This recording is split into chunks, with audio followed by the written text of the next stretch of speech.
I go? Right.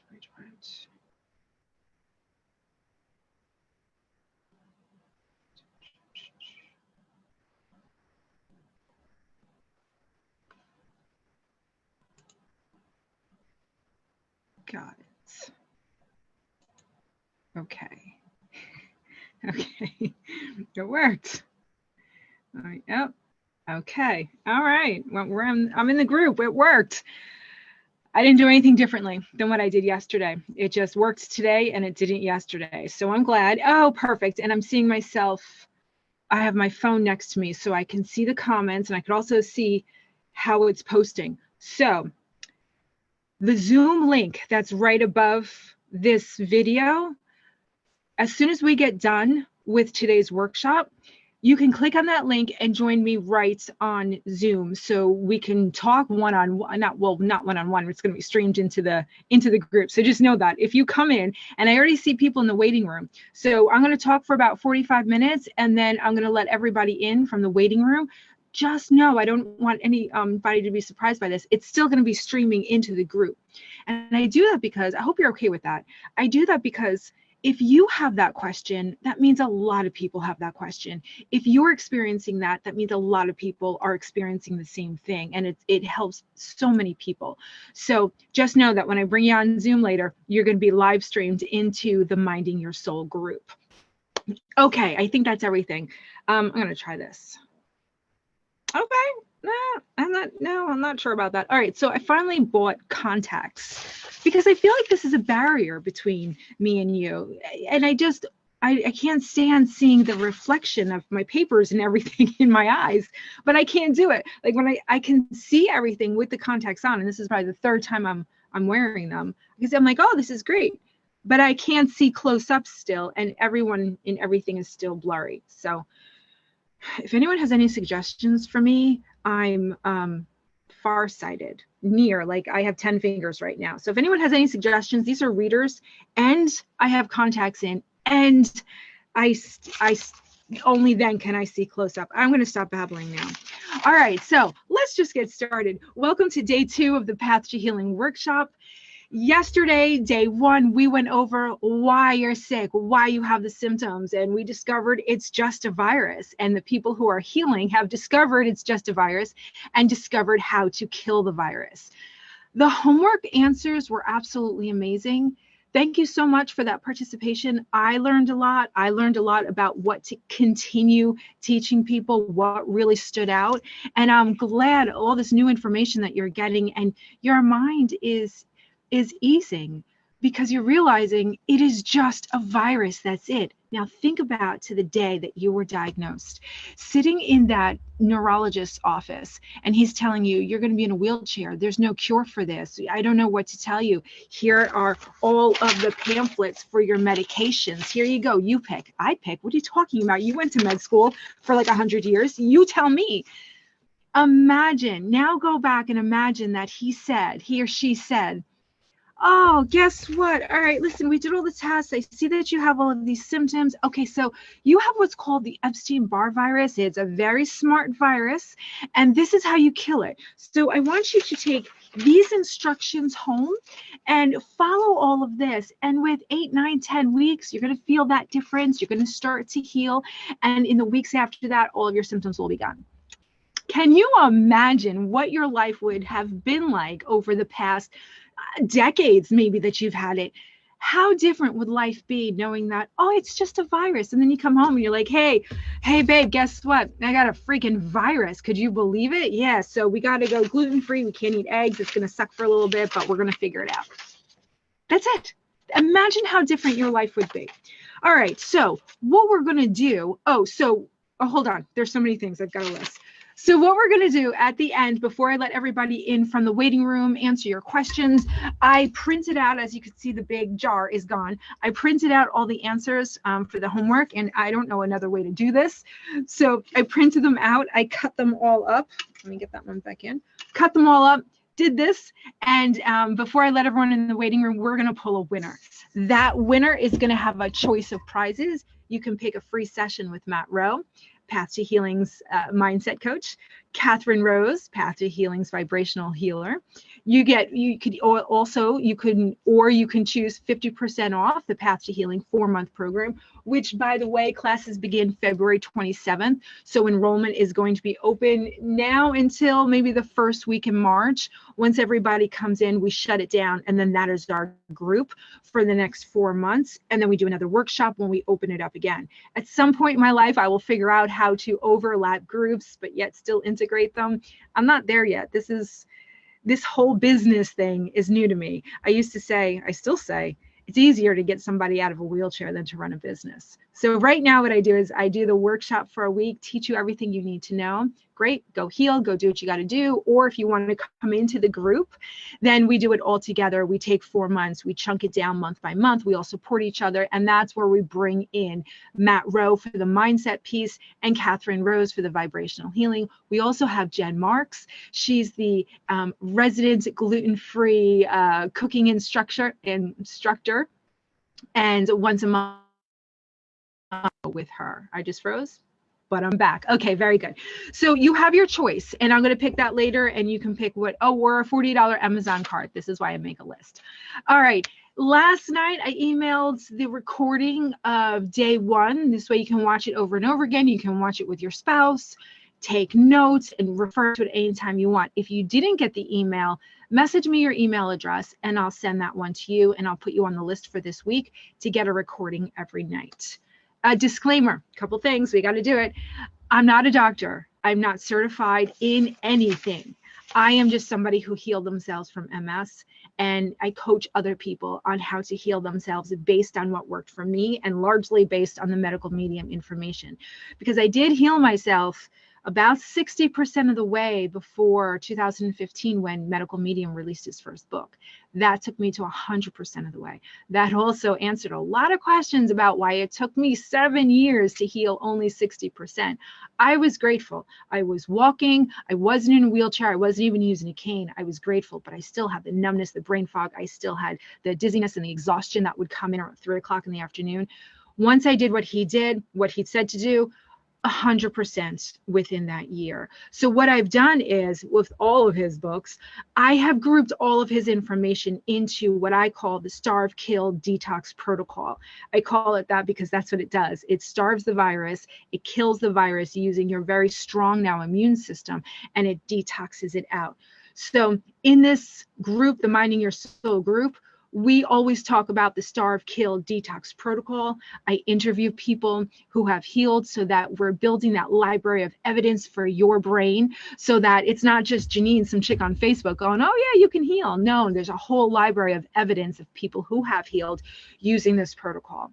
So all of the information here is free. It always will be. And hopefully one day we'll be teaching this information in schools on how to heal your own body. But until then, Minding Your Soul will always give it to you for free. The only thing that I charge for is the coaching, the 4-month coaching program, because we bring in Matt Rowe, Catherine Rose. We do the whole body, mind, and soul. We all heal together. It's a great group of women. They're really excited for you guys to come in, and we start in new groups. So on Mondays, we talk about protocol. On Tuesdays, it's an open forum. We talk about anything and everything. And then on Thursday, it's that rotation of Matt, Catherine, Jen. And sometimes we have a guest speaker like this. Yeah, this Thursday, we have Dixie Willis. She is an amazing coach, and we bring in special guest speakers, just to make it fun. All right, did we do everything? I think we did everything. Okay, we did the disclaimer. Basically, my disclaimer says the same thing that the medical mediums says. I am just Janine. I am not a doctor. I'm not certified in anything. And basically, it says, do not listen to a word I have to say. I have no idea what I'm talking about because the medical industry doesn't agree with me. So there's my disclaimer.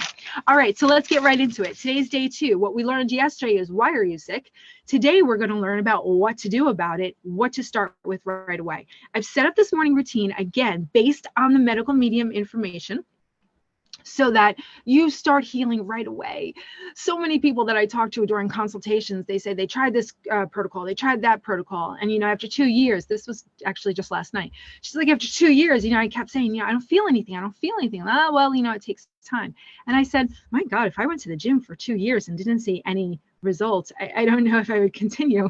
So This is the morning routine that is going to give you results immediately. You're going to feel a difference in many different areas. You're going to get a lot of that brain fog released. You're going to finally feel like the filter, the fog glasses have been lifted off and you can see clearly for the first time. Clearly not the case over here with my readers from the dollar store.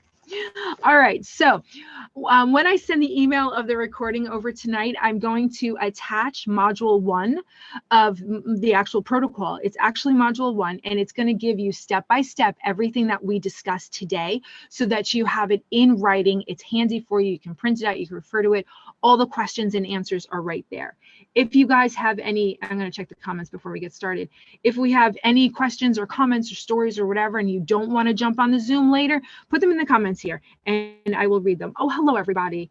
Oh, thank you. Claire says, love that color on you. I'm telling you, I appreciate that very much. I searched my whole closet. Today's Valentine's Day. Happy Valentine's Day, everybody. I tried to wear something red or pink, and this was the closest thing I had to it. I realized my entire wardrobe is black, white, and different shades of gray. I'm working on that. I know. So Claire, thank you very much. Oh, Marisha, thanks for being here. Dee Dee, how are you? Oh, hello, beautiful. Right back to you. Linda's here. Oh, Linda, it's nice to see you. Linda and Nicole are here. I just talked to them last week. It's nice to see you on here. Chrissy's here. All right, very good.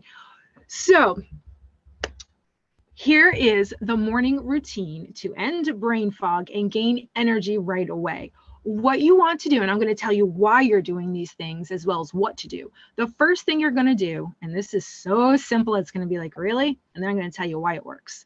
16 ounces of lemon water. First thing in the morning. Now, hey, Becky, it doesn't matter what time in the, let me get rid of these, they're in my eyes. It doesn't matter what time in the morning that you do it. It doesn't even matter if it's in the morning. It just matters that the first thing you put in your body when you wake up is that 16 ounces of lemon water. Yes, 16 ounces is like the magic number. You could do less, you could do a lot more. More would be great, but 16 ounces is that magic number to get it in. Now, what do I mean when get it in? And why do I have to be fancy and stick lemon in it? That's what I used to always think. Like, no, I don't need the lemon in my water. Thank you. You know, at the restaurants, not that fancy. It's not about being fancy. Our water today, whether it's filtered or bottled or whatever, our water's dead. It doesn't have the life force in it that it once used to when we used to drink out of streams. It's dead. So what happens is it goes in, and it goes down and it goes out, and that's it. It goes in and it goes out. And when a lot of people start drinking water, just water, they go, what the hell am I drinking this for? I feel like I'm peeing out more than I'm actually drinking. I don't think it's doing anything. It's not, because it's going in and it's going out. And there's 2 reasons for that. You're going to find the same thing when you start drinking lemon water. You're going to say, Janine, this sucks. I just pee all the time, and I don't want to pee all the time. I can barely make it to the bathroom now, and now you want me to go every 20 minutes, every hour. Okay, so listen, when you add the lemon water, it brings the life force back to the water, brings all the minerals back in, the vitamin C, all the things that our water, when we used to drink from rivers and streams, had in it. The lemon puts it right back in. Great. What does that do? 2 things.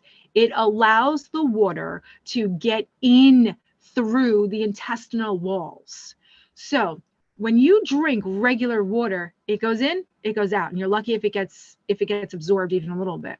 The lemon allows the water to come back to life, giving you the minerals and the vitamins, but it's also, the second thing is, it's allowing the water to be absorbed through the intestinal wall, through those tracts, and it's getting into your organs that need the hydration. So now, in the beginning, if you've never done this before, you start drinking 16 ounces of lemon water. Trust me, there's more reasons to drink it that we're going to get into. You start drinking this water and you're like, has the lemon in it? I'm still peeing every 20 minutes. That's because if you're not used to drinking this much water, your body is dehydrated. And what happens is, picture a gallon, I love my visual aids. I was going to say, picture a gallon of water and you pour it over a desert floor, a dry, cracked desert floor. What's going to happen to the water? It's going to beat up. It's not going to soak in right away, right? Just like if the ground is really dry and they say we're going to get a lot of rain, there's going to be flash flooding. That's because the water doesn't soak into the ground right away because it's so dry. It just, floods the streets. We're familiar with this. The same thing happens inside of our bodies.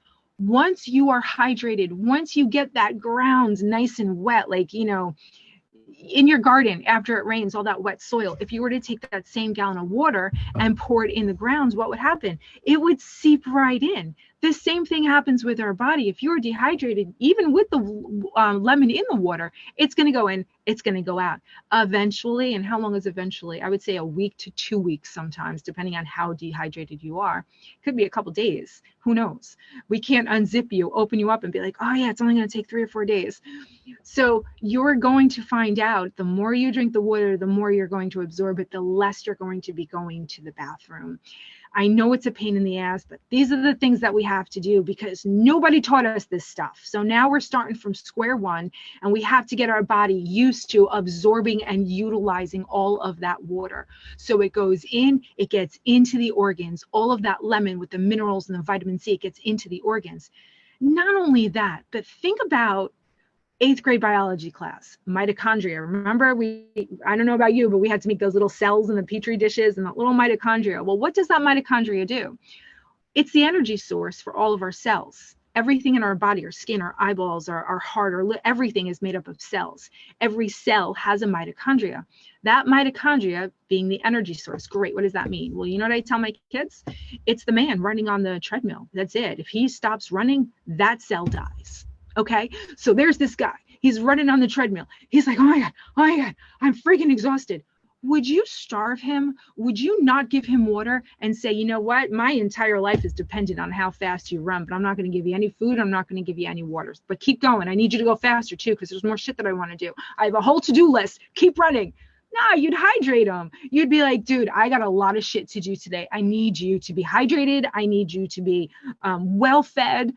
Think about that when you're feeding your body, when you're hydrating your body. You got to take care of the man on the treadmill because you have shit to do and you want him to do his part so that you can do everything that you need to do in your day.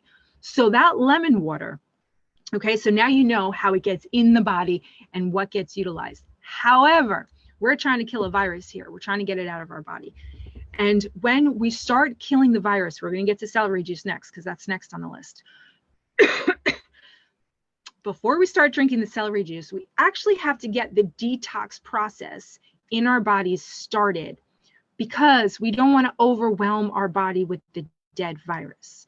The celery juice that I'm going to say to drink after the lemon water kills the virus on contact. So what happens? Okay, great. The virus is dead, Janine. That's what we're looking for. Yeah, but the dead virus itself, the corpse, is actually a neurotoxin, a dermatoxin. And that's what's giving you symptoms right now because the virus is always dying off. It's always replicating. It's always dying off.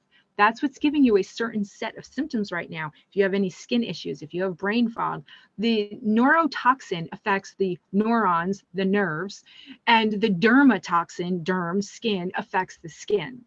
So the more you kill the virus, the more dead virus you're going to have floating around your body. You have to get that out. So I know it's called starve, kill, detox, but we actually start with the detox process because we have to get those processes going in your body so that as you start killing the virus, your detox systems are already going.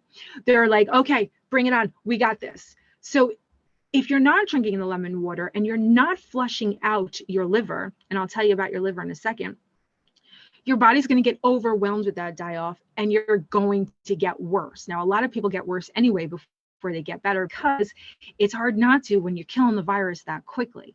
So what that lemon water does is it helps your liver clean itself out so that the detox process could go that much faster. How does it do that? All right, so I don't know if you knew this. I didn't know this. The liver wakes up in the middle of the night, a couple hours before you do, because it wants to get its shit done before you wake up and start eating, and it has to do other things. It's kind of like when you get out of bed before your kids do so that you can get shit done. You can take a shower before they get up, and then that's it. I don't know about you, but the shower is the first thing to fall off the list if I don't get up before Jackson and take that shower, which is why maybe I shower twice a week. Mondays and Tuesdays, coaching calls. So what you want to do is when your liver wakes up 3-4 o'clock in the morning, it starts pulling all the crap out of your system so that when you pee in the morning, you wake up, you go to the bathroom, it uses the water that's already in your system to push out the toxins that it just spent hours pulling out, which is why your first morning urine is always the darkest, which is why anytime you're doing any kind of tests, they want that first morning urine because it's the most concentrated with all the crap that's in your system that needs to be tested, right? So your liver wakes up 3, 4 o'clock in the morning if you're on like an average sleep schedule, pulls all the crap out, and then using the water that's already in your body pushes out the toxins. Now, most of us are walking around the earth dehydrated. So that 16 ounces of lemon water that you're drinking first thing in the morning or first thing when you wake up is allowing your liver to push out so many more toxins than it would have been able to had you not drinking that water. So what happens if you don't drink the water and you just let the liver push out what it can? What about all the load of toxins that it wasn't able to get out because you didn't have the water in your system? And guess what? Your liver goes, fuck, now I got to reabsorb all of that again and start over tomorrow because you're going to start doing your day and I'm not going to get shit done till tonight when you're sleeping. So then it has to work to reabsorb all of the stuff that it just pulled out of your body. And it's like, okay, fine, we'll do it again tomorrow. You go to sleep again that night. Liver goes, okay, she's sleeping. Okay, let me get to work. It starts pulling, right? You wake up. Okay, guys, use whatever water we have in the body to get this crap out. We don't have a lot. I don't care. Use what we got. At least just get a little bit out. And it pushes it out. But you now wake up and you drink the 16 ounces of lemon water, which now, because it has the lemons not just passing through, it's getting in. It's getting to your liver and all the places it needs to go. And the liver's like, holy shit, thank you so much. And it's using all of that water to push out the toxins it just pulled out. So then it goes, okay, I got like 5% I got to reabsorb. That is nothing. Thank you so much. Think about it this way. If you had a cleaning person, and I'm sorry if you've heard this analogy 1,000 times, but there's a lot of new people here who haven't. If you have a cleaning person who comes to your house every day, think about it. They come in every day, but they only have 30 minutes. That's it. They come in, they have 30 minutes, but they're there every single day. So let's say the first day they come in and they're like, okay, the place is a complete disaster. That's fine. I'll clean off the counters. I'll empty up the dishwasher and take out the garbage, right? 30 minutes. That's it. Maybe they do a little bit more, but that's it. Then they leave. For the rest of the day, you're doing more, you messed up more. So there's full dishes again. The counters are a mess. And when they walk in the next day for their 30 minutes of cleaning, everything that they did yesterday is a mess again. So now they're doing the same thing. And they're like, okay, I guess I'll just, run the dishwasher and clean the counters and maybe sweep the floor and take the garbage out. That's my 30 minutes. They're doing the same thing every day. They're never going to get ahead and your house isn't going to get clean. Get it? Your house, your body is never going to get clean. Now imagine this. They come in for 30 minutes. They do the dishes, they do the counters, they take out the garbage. For the rest of the day, you not only maintain what they just did, but you do a little bit more around the house. They come in the next morning and they go, oh, cool, that's already done. All right, let me go work on a bathroom. Let me go vacuum. Right? So they do that for 30 minutes. You maintain that. You're drinking the lemon water. You maintain that. The next day they come in and they're like, crap, this house is looking really good. All right, you know what? I'm going to go clean out some closets. And that's how the house gets clean. That's how your body gets the crap out and gets those detox systems working. Not only your liver, but the lymphatic system too. Your lymphatic system is what's carrying the waste from your cells. Every cell produces waste out of your body. And it doesn't have a heart like your veins do. Your veins are pumping blood and your heart is pumping the blood through the veins. Your lymphatic system that is made up of your lymph nodes, your lymph fluid, the sole purpose of that is not carry nutrients. That's just for your blood. There needs to be a separate system so that the shit doesn't get mixed up with the really good blood, right? So the blood carries the nutrients and the vitamins. Your lymphatic system is a system of veins that carries the crap out of your body. There's got to be two separate systems. You can't mix those two. But I don't know why. I guess because back in the day when we were first created as humans, we were moving enough because our movement is what moves the lymphatic fluid through the veins. So the lymphatic system is your sewer system. Every cell produces waste. Think about the man on the treadmill. He's got to go to the bathroom. Well, we don't let him off the treadmill. You better go to the bathroom right there. We'll take it out through our lymphatic system. That's the waste that's being pulled out of your body. That only moves when you move. We're not moving a lot when we have a ton of symptoms. And if you're not drinking enough water, there's no way to get it out. So the lemon water in the morning is doing so many things for you. Now, if you don't like lemon, you can use lime. They work the same way. And I looked up to see if there were other citrus fruits that you can use. There are, but I didn't recognize any of them, and none of them are in the grocery stores. But if you can find another citrus fruit, you can add that to your water. Now, do you add lemon to your water just in the morning? No, all day long. Drink that water all day long. So it's going to be a pain in the ass in the beginning because, like I said, you're going to be running to the bathroom. And if you can't run, you're going to be going to the bathroom.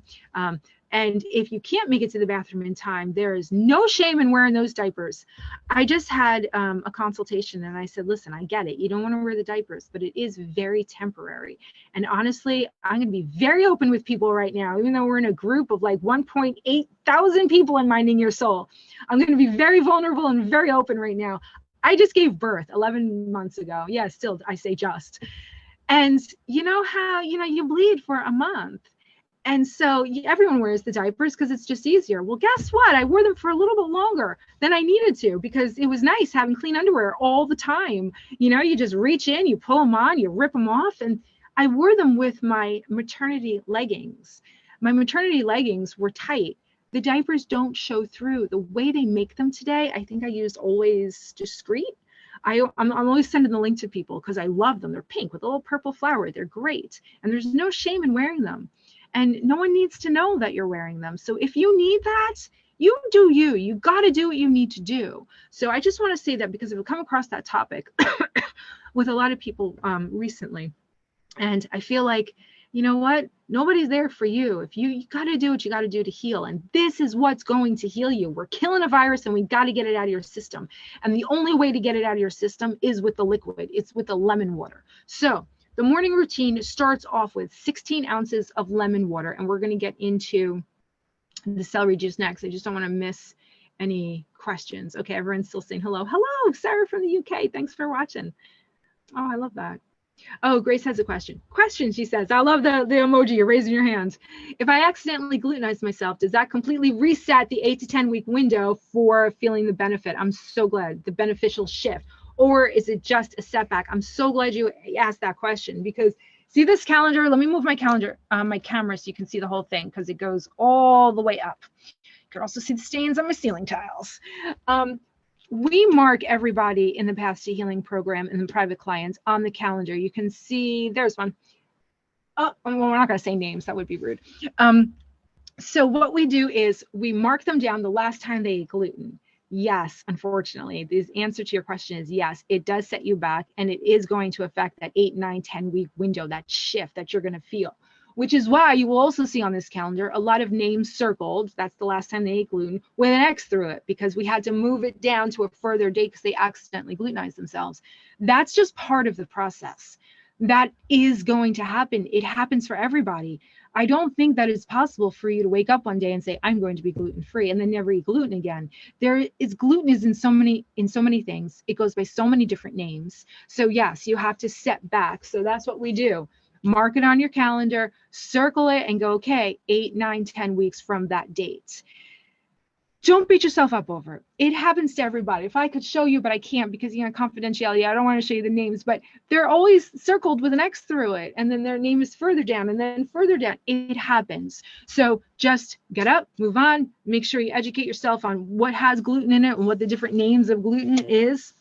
So that it doesn't worse, so that it happens less often. Listen, I still glutenize myself. The effects of what happens to me now when I glutenize myself is so much different than when I used to. I used to joke and say a leg would fall off. Like literally a leg or an arm would go numb. I wouldn't be able to walk. I'd be exhausted for 2 friggin' months. It took a full 2 months. I told you yesterday the story of the tortellini when I tested it for the first time. 2 months. Now I get a skin rash. I get the eczema. And I'm like, oh, there it is. I ate the gluten. I still avoid it like the plague because we don't know how much of the virus is left in us. I don't know how much of the virus is left in me. No, I don't have any symptoms, but does that mean that the virus is gone? then how come when I eat gluten, I still get the skin rash? So it's still in there. And yes, I'm not going to eat gluten for the rest of my life, and I'll never test it. Who knows? Maybe one day, they can biopsy all of my organs and find out if it's in there. I don't even know if I would want that if it was available. So anyway, all right. So getting back on course. Hold on. Morning routine, we went over the lemon water. So whenever you wake up, you drink 16 ounces of lemon water, whatever temperature you want it, except too hot. You don't want to kill the lemon, like all the minerals and good stuff and enzymes in the lemon. So you can warm it up because it's going to suck. Drinking cold lemon water first thing in the morning on a cold morning. I heat mine up sometimes on those really cold mornings. But use a straw, suck it down. 16 ounces is not as much as you think, and it does get easier. And if you haven't done it before, you're going to, oh, sorry, I just want to get rid of that call. You're going to realize that soon, in a very short amount of time, you're going to look forward to that water. You're going to wake up and you're going to crave that water. It's weird. I never thought I would crave anything but coffee as soon as I woke up, but I've been doing this for years now. There's no way I would want to have coffee first thing in the morning. That, however, before I had Jackson, when Kevin and I used to sleep in on Sundays and then walk to the diner, it was such a nice morning routine. We'll get back there. I would drink a little bit of water, not 16 ounces, a little bit of lemon water as I was getting ready to take the walk down to the diner, and then have my coffee. So you got to take a day off. You got to go easy on yourself. Everything about this protocol is fitting the protocol into your life, not fitting your life into the protocol. Make sure you realize that, because in a little bit, we're going to be talking about breaks and what happens when you go into those valleys. But let's continue with the morning routine. So 16 ounces of lemon water, wait about 20 minutes. It doesn't have to be exactly 20 minutes, but just wait a good amount, about 20 minutes, could be longer, but you want to give your body time to really absorb that water and use it before you drink the 16 ounces of celery juice. The 16 ounces of celery juice is a complete game changer. Yes, you can heal without drinking celery juice, absolutely, but it's just going to take you a shit ton longer because there's nothing else out there that actually kills the Epstein-Barr virus on contact like celery juice. So if you don't like the taste of it, I am really sorry, because you can't add anything to it. You can't make it better. You can't dilute it.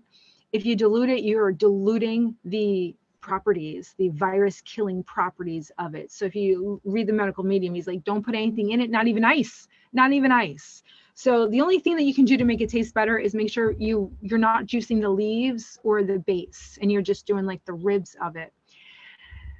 So here's the thing about celery juice. You can't just be like, okay, lemon water and celery juice, I'm doing it tomorrow. You can't just start on 16 ounces of celery juice. You have to work your way up, because we can't unzip you and go, oh my goodness, you're covered with the virus, or oh my goodness, your viral load is very low. We don't know. The only way to know is to slowly start the celery juice. If you were to drink the 16 ounces right away, you could potentially, and this doesn't happen for everybody, and I'm just going to say it, so if you've got kids in the room, cover their ears, shit your brains out. And we want to make sure that you're not shitting your brains out, or at least we're trying to do the best we can to like mitigate those side effects in the bathroom. It's funny, I always point there because there's my bathroom. You want to start off slowly. So start off with 3 or 4 ounces and see how you do. You might feel nothing. You might be like, well, that was completely pointless. No, it was good information. So nothing happened. No gurgling in the stomach, no going to the bathroom and the stool is really loose. Great. The next day, double that. Do your 6 ounces. See what happens. At 6 ounces, you might feel the stomach rumbling and you're going, okay, wow, okay, it's doing something. All right. But it didn't affect your bowel movements.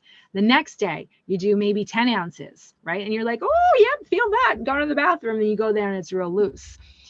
Or it might be that you drink 3 ounces and you're really, the virus is all consuming right inside your gut lining, and you go running to the bathroom. Because what happens is, and this doesn't happen for everybody, the virus, when I told you it leaves and it heads for an organ, your intestinal tract is an organ and it can live there. It doesn't always live there, depending on your diet. If you have a really healthy diet, the virus is like, I hate this place. It's always trying to kill me. I'm going to the liver. I'm going to the spleen. It's much better there. Has plenty of toxins and heavy metals for me to feed on. So you're not always going to get the diarrhea. The diarrhea is caused by your body having a light at the end of the tunnel to immediately get out the dead virus. Because the celery juice enters your body, and if the Epstein-Barr virus is in the lining of your gut and that celery juice hits it right there, your body goes, we got to get this out. Oh my God, this is an overload of toxins. Guess what? We have a light at the end of the tunnel. Let's take it. And it pushes it out as diarrhea. We're going to get back to what if you don't get the diarrhea, does that mean you don't have the virus? Just reminds me in case I forget, because I want to say everybody is going to react differently. Everybody is going to react completely differently. They're going to either have diarrhea or not have diarrhea. If you don't have the diarrhea, that doesn't mean that you don't have the virus in you. It just means that the virus has left. When the celery juice comes in contact with the virus, like I said, in the tube here, all the way down to the other end where it comes out, if it comes in contact there, then it has the light at the end of the tunnel to get it out, and it does. It pushes it right out. If the celery juice is now being absorbed through that gut lining, right? So let's say you don't get any diarrhea and you're going, okay, well, I don't have the virus. No, it's in all the other organs or in another organ or some other organs. The celery juice then gets absorbed through your gut lining and let's say finds it in your liver, finds it in your spleen. Well, guess what? When the virus is killed inside an organ, there is no light at the end of the tunnel to immediately evacuate. That's why you're not getting the diarrhea when the virus is being killed inside the organs. There's no light at the end of the tunnel. Your body now has to use the excretory system and the lymphatic system to get that crap out of you. All right. So the only time that you really do get diarrhea is when the virus is located inside the gut lining. So don't think like, all right, well, tomorrow yesterday I woke up and I drank 16 ounces of celery juice and I didn't get any diarrhea. Nothing happened. So I obviously don't have the Epstein-Barr virus. No, that's not how it works. You don't have it in your gut lining. Remember, that virus is mobile. It goes all over your body wherever the food sources are because it's in our liver and our bladder. And thank you, Wanda, for reminding me. She mentioned the spleen in the comments. I remember when I was diagnosed with mono, they're like, oh my goodness, your spleen is huge. We don't know why your spleen is so inflamed. That's just, indicative of why. That's because that's where the virus loves the spleen because of all the crap and heavy metals in it. When the virus dies, I know I'm just want to say it again. When the virus dies inside an organ, when the celery juice reaches the organ, kills the Epstein-Barr virus, and now you have the dead virus inside that organ has to work that much harder to get all of that dead virus out using the excretory system, using the lymphatic system, using all of those systems that we have for waste removal.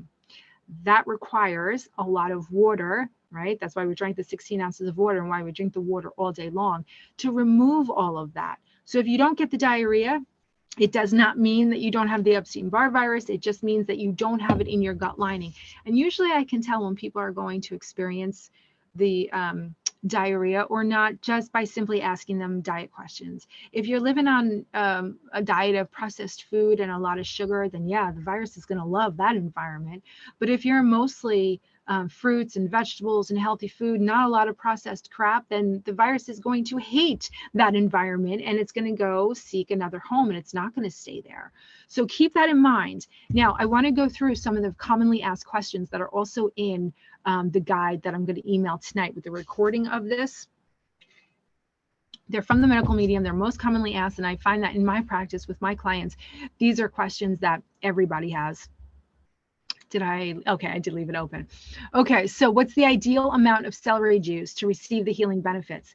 16 ounces. That's like the sweet spot. That's where you're really going to be able to get it absorbed into the organs and really start doing its thing. If you want to increase it to 24 or 32 ounces a day, you go right ahead. That's amazing. You're going to feel amazing on it as long as you feel amazing on it. If you're drinking 24 to 32 ounces and you're feeling tired, actually, let me go back to that for a second. That's what I want to talk about. So how do you know when, before we'll get back to the commonly asked questions, how do you know when to take a break from the celery juice? I'm always talking about slow down to go faster, take breaks, your body needs them. I was reading in the comments, a lot of people are like, yep, that's me, balls to the wall, girl. Yeah, once we find this information and we go, oh my God, I can heal, I can do this. We want to do it balls to the wall every day. We're doing all the things. Okay, but we have to take breaks. That's one of the things that you have to do. Again, because we don't want to overwhelm the body with the die-off of the virus. We want to make sure that our body is handling it and keeping up with it, because right now, your body is already exhausted from fighting the virus every day. Your body's already tired. By you killing the virus fast, your body is going to be even that much more exhausted, because now you're asking more of it. You're saying, listen, not only you're fighting this virus every day, I'm going to help you kill it, but I'm going to make you take all the garbage out too, and really up your detox game. You got to give your body grace, right? You got to give it a break. So how do you know when to take a break? This is how it normally goes for people. It's different for everybody. So a lot of people are like, I start drinking celery juice and I feel amazing. I never want to take a break. Okay, great. Don't take a break. Listen to your body though. Excuse me. So I always say, let's say your baseline level of energy is here. I always use my shelves to like gauge where I am. Say your baseline energy is here. I don't know what the scale means, but let's just pick a point in time. This is your baseline. You know how you feel every day. You know how much energy you have. You know, okay, if I do this, this, and that, I'm going to be exhausted for the rest of the day. You know your baseline level of energy. So let's say it starts here. When you start drinking the lemon water and the celery juice, right, you're upping your detox game. Your detox processes are now getting into gear. It's requiring a lot more energy, and you're killing the virus with the celery juice, which means your body is now working harder to clear out the dead virus and get it through those detox systems.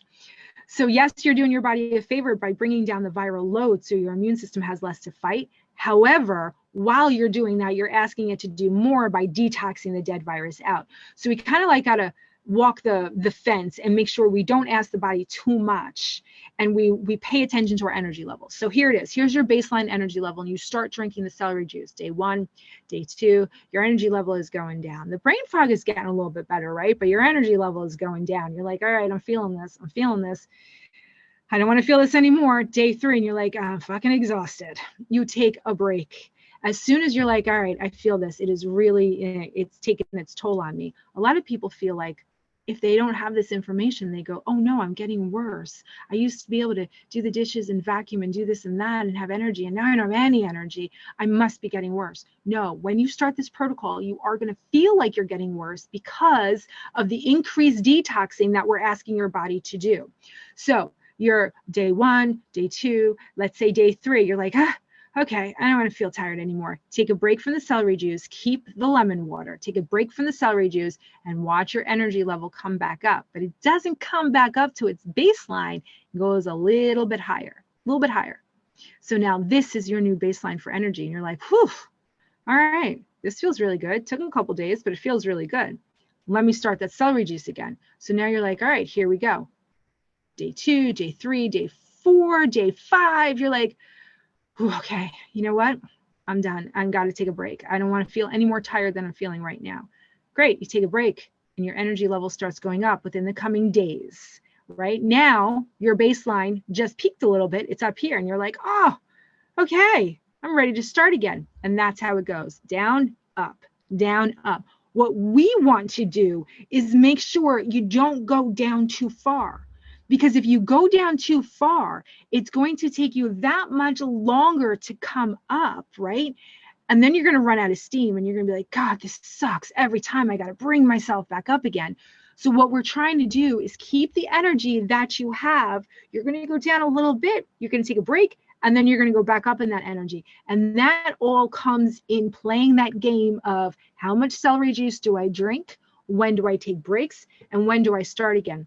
A lot of times people will say, all right, well, should I take a break for like 3 days? And I go, don't put that pressure on yourself, and don't put that pressure on me. I'm not going to give you an answer, and you're not going to answer that question.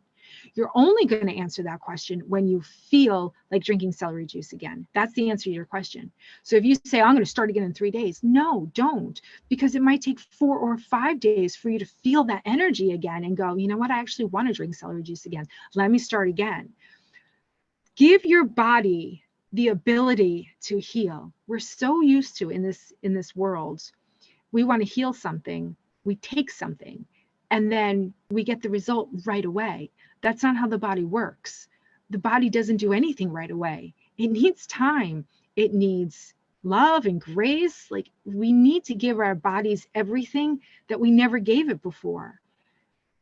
Remember yesterday when I talked about when you come in contact with the virus, it's floating around in stage 1. You don't even know you have it. It's building its numbers, and it waits for the opportune time to strike when you're stressed. And yes, it's going to happen on, when we're going through things that we have no control over, like puberty, childbirth, menopause, hormonal upheavals. But so many times it's what we're doing to ourselves. We're burning the candle at both ends. We're doing everything for everybody else. We're not doing anything for ourselves because we feel like, oh, don't worry about me, I can handle it. And we're going until we fucking break. I'm not talking about you, I'm talking about me. But I know so many people can identify with that. You just go and go and go. We're so used to being like that. And that's why we got ourselves in this situation in the first place, because we didn't pay attention to the signs. We didn't listen to the little whispers that went, Janine, take a break. Janine, you're doing too much. Janine, you really should, be eating better and taking better care of yourself. And I would just go, you know what? Shut the hell up. I got too much to do. Shut the hell up. I have kids to take care of. I have a full-time job. I have this, I have that. I need to keep going. I need to keep going. Well, guess what? When we don't take a break, life comes in with its baseball bat, it makes us take a break. And that's usually when we get diagnosed. So I want you to just remember, when you're starting the lemon water and the celery juice, you can't go balls to the wall like so many of our personalities. I think the people in Minding Your Soul, like everyone's attracted to this group, and you're all like a bunch of badasses. And if you could learn from my mistakes, don't go too fast. Don't go too far into the valleys.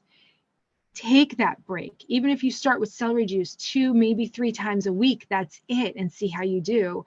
Then you're going to increase. For our type of personalities, it feels like going slow is like a surrender. It feels like going slow is, I could be doing more. I should be drinking more celery. I shouldn't be taking a break. No. That is how we get ourselves into trouble, and we overwhelm our bodies, and then it's not healing anymore. Then we're really taking ourselves down, and we're doing way too much, and we're overwhelming our bodies. We want to stay in a place of healing. So take those breaks from the celery juice. You don't have to take a break from the lemon water unless you're really sensitive. You've been bedridden for how many years, and that lemon water is even too much for you. You know yourself, you know your body. And this is, again, why we spend an entire month on lemon water and celery juice in the group. We go through everyone's schedule, and we're like, okay, where can we do this? Oh, how are you feeling? Oh, you know what? I would take a break. You've done 2-3 days. We go through everyone's lifestyle and what they're doing. We spend an entire month on lemon water and celery juice in that group before moving on. So I'm going to tell you what moving on looks like. You probably already know it. It's the Heavy Metal Detox Smoothie, but hold on a second. Don't start the Heavy Metal Detox Smoothie until you know exactly how the celery juice is affecting you. Because remember, when we're taking those breaks and we're like, okay, we got to take a break, we have to know what to take a break from. So we have to know how each thing is affecting us, right? So you do the lemon water and the celery juice for a month. You know exactly how that affects you. You know when to take breaks, when to keep going. You're like, all right, this is good. Then you start the Heavy Metal Detox Smoothie like a month later, because then you're going to get another set of symptoms where you're like, oh, okay, that's definitely from the Heavy Metal Detox Smoothie, because I never got that from the celery juice before. If you did both, if you started the lemon water, the celery juice, the Heavy Metal Detox Smoothie, you wouldn't know what to take a break from. So you would probably take a break from everything, when really you don't need to. You can keep going with the Heavy Metal Detox Smoothie, maybe, but you wouldn't know that unless you did the lemon water and celery juice first, stayed there, you know exactly how it's affecting you, and then you move on to the Heavy Metal Detox Smoothie, so you know exactly how that affects you, right? And then you know what to take a break from. This entire protocol is about knowing when to take breaks. There's so much in it. Again, it's a 4-month program for a reason. There's so much information. So this is why these are recorded and sent out, so you can rewatch them over and over again if the group isn't something that you want to do. So now let's go back to the commonly asked questions about the celery juice. Don't add anything to it. The only thing you can do to make it taste better is to not juice the leaves or the base, just do the ribs. If you're not buying organic, and listen, sometimes we just can't for many reasons. Either it's not available, it's too damn expensive. If you're not buying organic, just wash it really well. The organic stuff, a lot of times I get mine at Costco, where it's pre-washed and it's already got the stem, the leaves removed and the base. I take it out of the bag, I throw it in the juicer. It literally takes me less than 2 minutes to juice celery. I take it out of the bag, I throw it in the juicer. That's it. I don't even wash my juicer. You don't have to if you're just doing celery. Celery doesn't have any sugar in it. You run it under the water, you rinse it out. The blade part, you got to scrub the blade part or stick it in the dishwasher. But honestly, a quick rinse. And every couple of maybe 2 weeks, there's like a white film from the cholesterol salts that builds up. Then I run it through the dishwasher. So that might be gross to some people. Okay. Is there anything that can be added to the celery juice to make it more beneficial? No, not even ice, nothing. You can drink it within 24 hours. So if you have somebody making it for you, let's say at night, and you can't drink it and you're going to drink it the next morning, then yes, drink it within 24 hours. Fresh is best, but sometimes someone has to make the juice for us and they can't always do it fresh in the morning. That's fine. Drink it within 24 hours. Now, someone asked me the question yesterday, do I have to drink it in the morning? You can drink celery juice at another time in the day. Sometimes that's your only option. I get it. Medical medium says as long as it's on an empty stomach, then yes, you can drink it later in the day. The reason why we stress that if you have the choice and if you're able to drink it in the morning is because we're taking advantage of how the body already works. That detoxing process that started when you were sleeping will continue to detox your body until you eat a grain, a protein, or a fat. A grain, a protein, or a fat. So what I do is I want to keep my liver detoxing for as long as possible in the morning. So the lemon water, the celery juice, the heavy metal detox smoothie serves as my breakfast. Your body's still going to be detoxing because it's all fruits. It's all fruits, and with the green powders, the barley grass, the spirulina, and the dulse. That's a seaweed. So your liver is going to keep detoxing for all of those extra hours, and then I'll start eating around lunchtime. And then, whatever you have, protein, fat, grain, your liver goes, oh, we got to get to work. Okay, we have to delegate now. She's eating. Am I frozen? I am frozen on Facebook with like the worst face ever. Always, of course, whatever. And I keep freezing. If it's annoying, I'm really sorry. When I download it, maybe it's just on my phone. I wonder. Let me see if there's any questions here. Oh, I already got that question. Okay, good. So watching, okay, why 16 ounces? Hi, Claire. Why 16 ounces? Is it okay to drink 12 ounces or a little less? Yeah, like I was talking about before, this is probably an earlier question. Absolutely. You work your way up to 16 ounces. 16 ounces is that sweet spot. So you want to get there for the healing benefits. That's what's really good. That's the amount that really gets into our body and gets everything out and really kills that virus and makes an impact. It moves the needle. So you don't want to stay at 12 ounces. You want to stay at 16 ounces, but you want to get there slowly. Oh, Martha, excellent point. Thank you. Thank you. Organic celery makes much tastier juice. It really helps out a lot. I find that, and a lot of the clients say that too. Martha, that's great. Perfect thing to make sure everyone knows. The organic celery juice is going to taste a lot sweeter.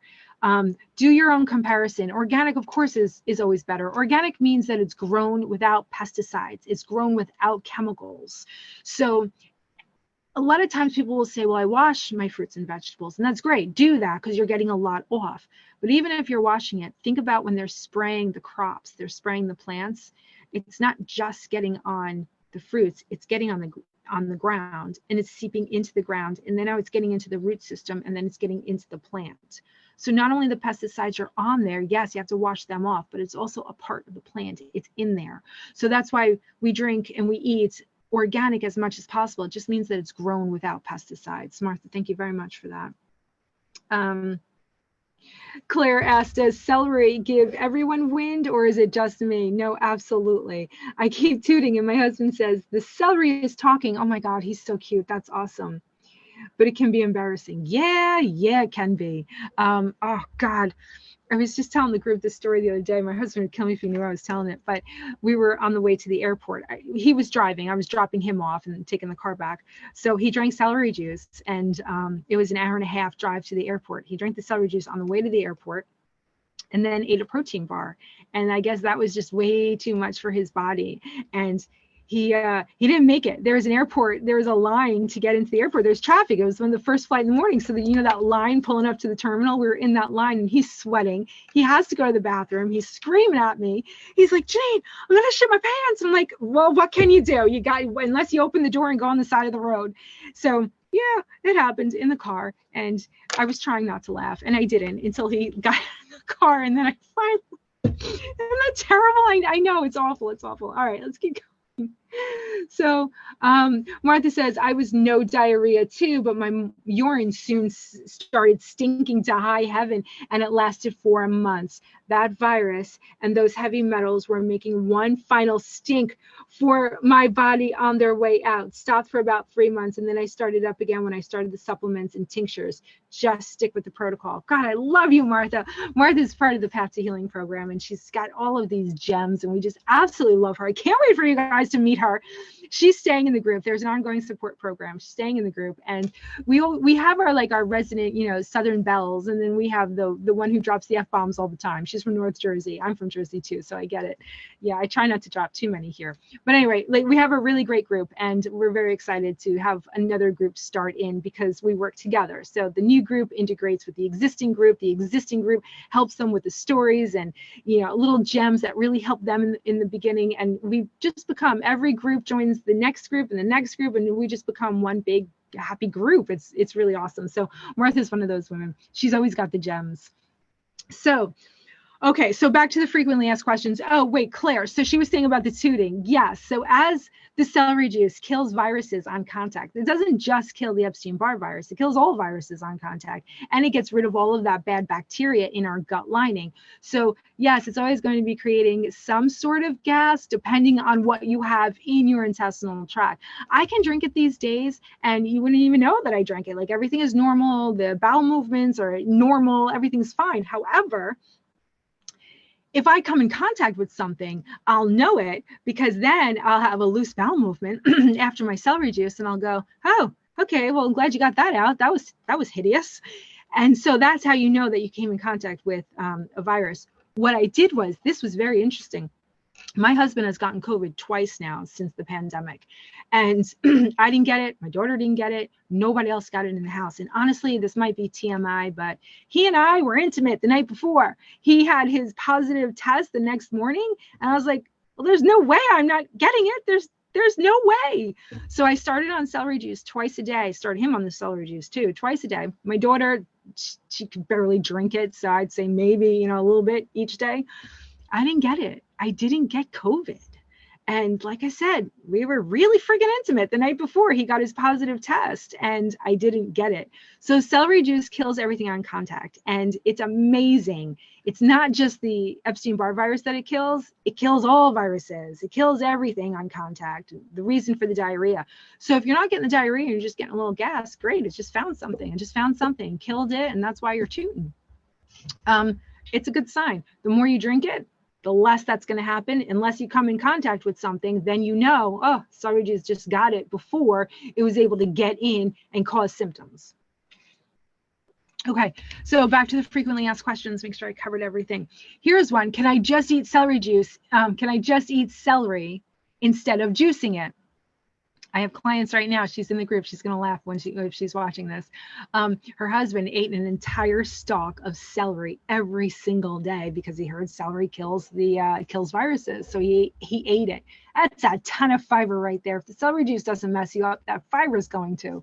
No, there's no way that you can eat enough celery and have that fiber. That fiber is going to damage your gut lining. There's no way that you can eat enough of it that's actually going to give you the same benefits that juicing it will give you. Now, depending on your juicer, They don't vary all that much, but some people swear by their juicer, and they say that one package, and when I say package of celery, I mean the Costco 2.5 pound bag of the pre-washed, no stems, no leaves, or no leaves, no base.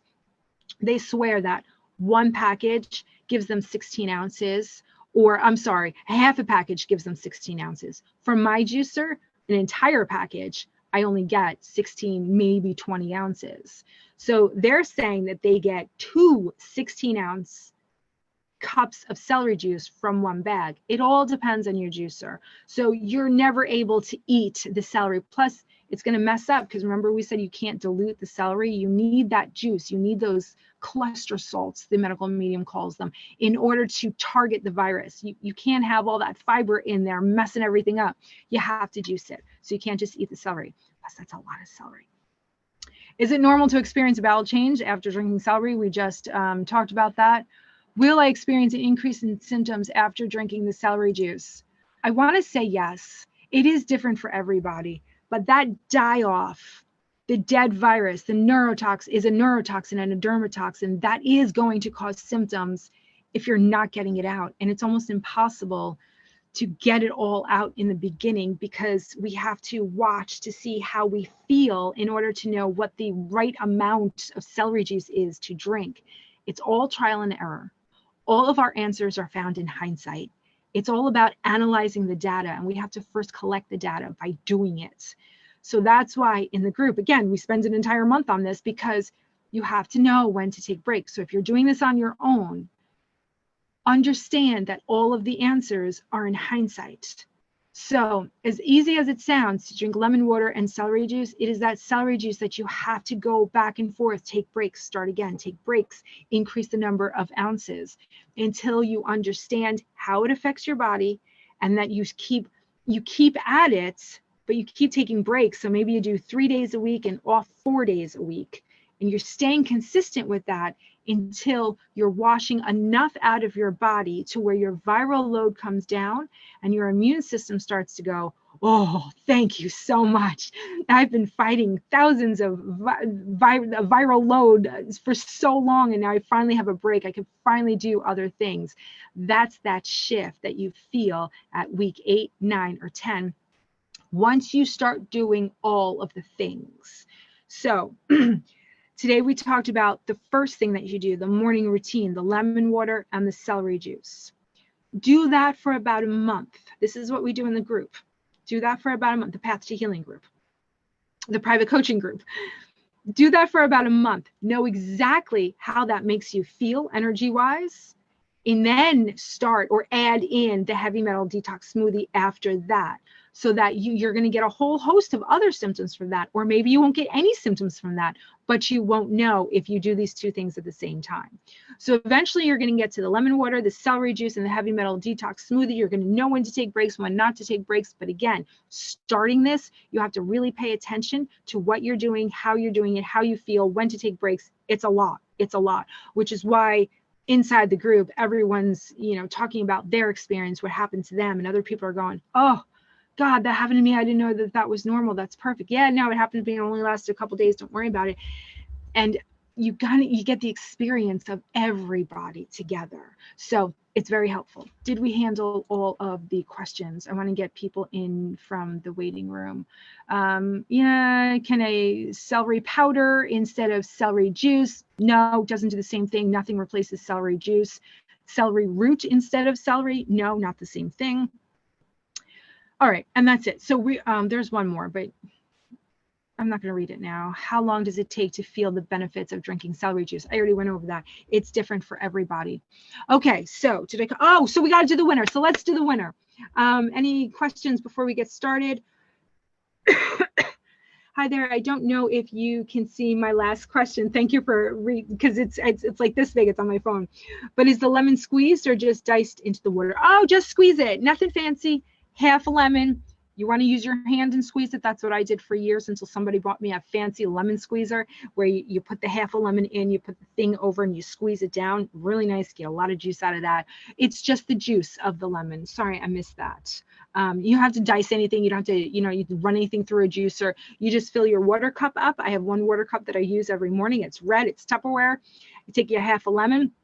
I take one lemon, cut it in half, squeeze it into my water, and then I squeeze it into Julie's water. She drinks that. And then I take another lemon and I do the same thing with our hydro flasks. And I put a half lemon or more in here, depending on the size of the lemon, because I want to make sure that I can taste the lemon in here. And this is 32 ounces. So Dee Dee, thank you for reposting that question.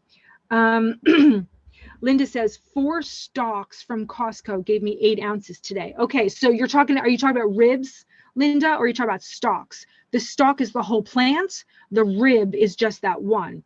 So I'm hoping you're talking about ribs, because 4 stalks just to give you 8 ounces wouldn't be a lot, and you need a better juicer, just because that's going to get really expensive really soon. So let me know if you meant ribs, because if you got 8 ounces from 4 ribs of celery, that's really good. That's really good. And I'm glad that you're doing it. I can't wait for Nicole's results. Claire, thank you so much. Oh, you're so welcome. You're so welcome. All right, the rib. Okay, Linda, you're talking about the rib. Perfect. Yeah. If you were getting 8 ounces from, wait, let me go back and read that. 8 ounces from 4 ribs. That's great. You got a great juicer. Keep it. That's perfect. I can't wait for your update on Nicole. All right, let me see. Let me go back. Oh yeah, Mary says she likes the flavor of non-organic celery. Great. Sometimes I can't get the organic, and that's perfect. You can do either one.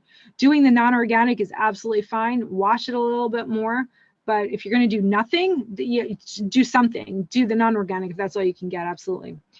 Devora says, is it okay if I put more than half lemon in my 16 ounces of water? Absolutely. You can put the whole lemon if you want to. The minimum is a half a lemon, but you can put as much as you want so that you can taste the lemon, because sometimes I want a lot of lemon. Sometimes you just get really weak lemons, but absolutely, there's never too much. Actually, it would be too much if it hurt your throat, but I think you would know that. Oh, Chrissy says, thank you. Chrissy says, not gross. I do the same thing with my juicer, right? It washes it. You don't have to wash it. Just run it under the water and maybe use a little scrub on the blades. All right, everyone. So everyone who did the homework yesterday, which is just answering the thread, and I did get your emails. Thank you. When I sent out the recording, I was like, listen, here's the homework, and to save you time, you don't have to go back into the group and answer it if you didn't see the thread. Just reply to this email what your answer is. So I took those emails, thank you, right before I got on here, and I wrote them down on paper.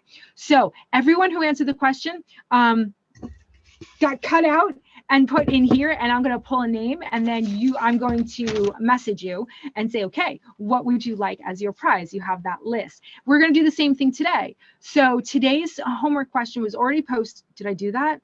Crap, I don't think I did that. I'm going to post it as soon as we get off of here.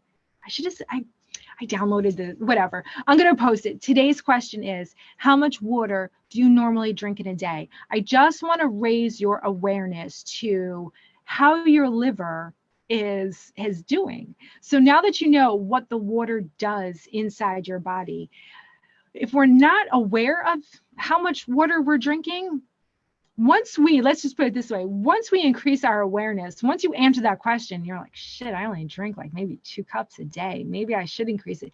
Just by answering that question, how much water do you normally drink in a day, is going to raise your awareness of how much water you're drinking.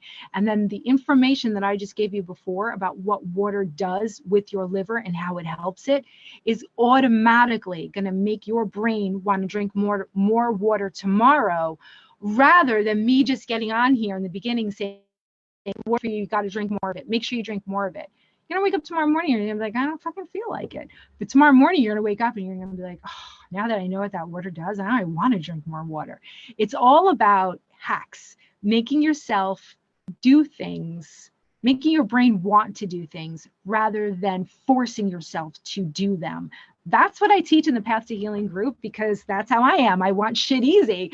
I want to automatically feel like doing something. So if I don't feel like doing it, it's just a pain in the ass. All right. So everyone who did the homework yesterday, we're going to pull out a name right now. Just one. Okay. I gotta clean that bowl. It's dusty as hell. All right, so the winner of yesterday's homework challenge is Jessica Williams. Her response was, I've rewatched this 4 times already. Aw, I remember reading that. What made me cry? You said lesions are scars and everyone has them. It's a ridiculous part of the diagnosis. I have more scars on the MRI than my last MRI 4.5 months ago. So now doc is really pushing. Oh, and I have to hit see more. I'm thinking you said meds. All right, Jessica. Well, I guess watching it 4 times did something in the universe, because you are the winner. You get to choose a free session with Matt Rowe, a free session with, or a free session with Catherine Rose, 50% off the Path to Healing 4-month program if you were going to join that, or a $40 Amazon gift card. So when I get done with today's session, I'm going to message you, or you can message me first, whoever gets to it first, and let me know what your choice is. And congratulations and thanks for being here. We're going to do it again tomorrow. So I'm going to post that question. I'm sorry it's not already posted. I don't know what I was thinking. I completely forgot to schedule the post for 1 o'clock.